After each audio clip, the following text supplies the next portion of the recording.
Nós estamos aqui com ela, a doutora Fernanda Marzaro, que é psicanalista e sexóloga cristã. Doutora, seja bem-vinda, é um prazer recebê-la aqui no programa Bora MT. Prazer é todo meu.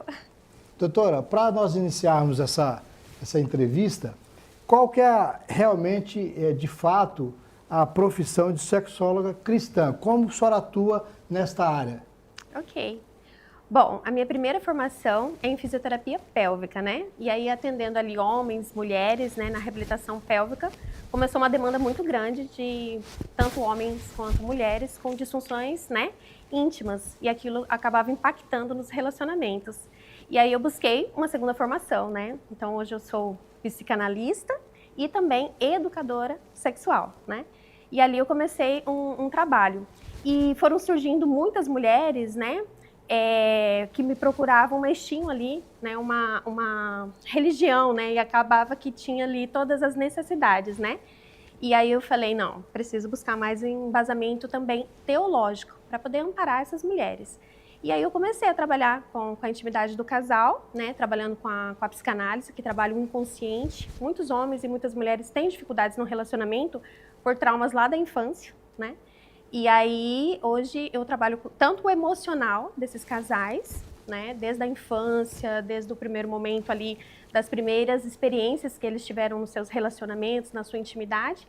E se tiver alguma disfunção, porque tudo aquilo que é emocional pode se tornar físico, e tudo aquilo que é físico pode também se tornar uma disfunção emocional. Então, assim, a gente consegue trabalhar ali com homens, mulheres e casais como um todo, de uma forma integral, global, corpo, alma e mente.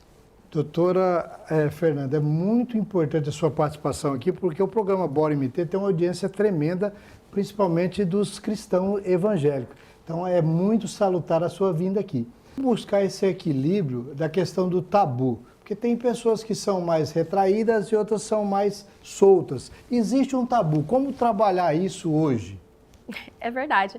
Na verdade, a gente tem ali as pessoas que nunca falam, nunca comentam, tudo é errado, é pecado, é sujo, né? E tem as pessoas que já querem fazer de uma forma muito aberta, né? E tanto um quanto o outro pode levar ali alguma disfunção, né? Se eu pudesse, eu sempre falo, se eu pudesse resumir, saúde seria, em uma palavra, seria equilíbrio. Então a gente precisa trazer o equilíbrio. Então as pessoas elas precisam buscar mais conhecimento científico e também embasamento bíblico, né? Como você comentou aqui, às vezes, se eu passar alguma orientação para uma determinada mulher e isso for de frente com a fé dela, às vezes eu posso levar uma disfunção que não existia. Então, na verdade, eu preciso entender. Todo o tratamento ele tem que ser personalizado. Então, eu preciso saber esse homem, essa mulher, desde a sua infância, sua adolescência, seus primeiros contatos.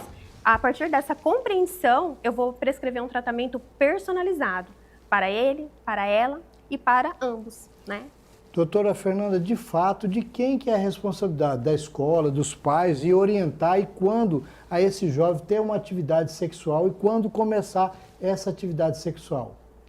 Bom, a responsabilidade sempre é da família, né? Então, acho que a escola ela tem que fazer alguns trabalhos, né, juntamente com os pais, com muita responsabilidade, convidar os profissionais com capacitação, né, suficiente para trazer todo esse conhecimento para os pais, para que eles consigam aplicar na vida dos filhos.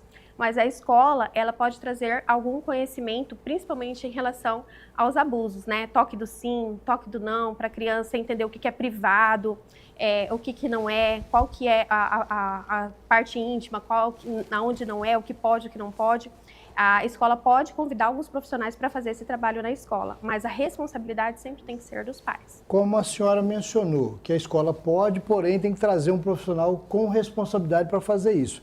Nesta semana que passou, recentemente, aqui no Mato Grosso, houve um professor, né, que fez um exemplo de uma equação na matemática, usando como exemplo preservativo para uma criança de 10 anos e também a quantidade de ato sexual. Isso não pode, né? Então não está preparado uma pessoa para falar com uma criança de 10 anos, né? Embora a escola também tenha que fazer a sua parte. Sim. Isso. A educação em sexualidade infantil, ela tem que ser personalizada para a criança. Então, a gente precisa fazer isso de uma forma lúdica, no contexto da criança e entendendo as fases dessa criança. Então, assim, desde que a mãe está gestante, eu já posso ensinar essa mãe a trabalhar a sexualidade da sua criança no ventre, porque a sexualidade, ela começa no ventre e termina na morte, né?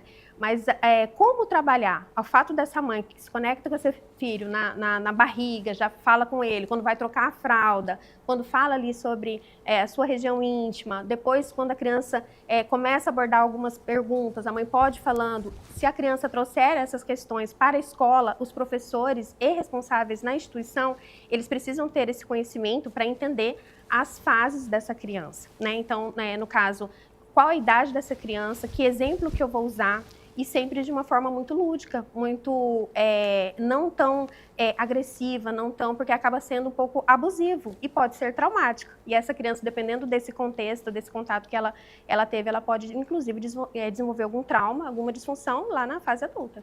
Doutora Fernanda Marzaro, muito obrigado pela sua Obrigada. participação.